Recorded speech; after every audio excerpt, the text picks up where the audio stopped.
Hey, welcome back to another video of Crypto Basics. In this video, we are going to learn how to find your QR code in Binance. First of all, open up your preferred web browser and head over to Binance. Make sure that you are logged into your account.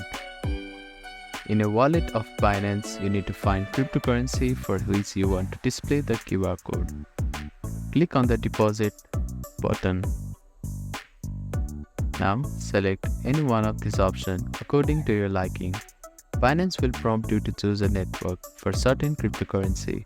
Make sure to select the correct network based on where you are receiving the funds. Once you select a network, Binance will display a deposit address along with a QR code. You can share this QR code with others to let them easily scan and send crypto to your account. Always double check the selected network to ensure funds are sent correctly, as using the wrong network could result in lost funds. So that is how you can find a QR code in Binance. Thank you for watching this video. Please do not forget to like, share and subscribe to our channel and comment down if you have any queries.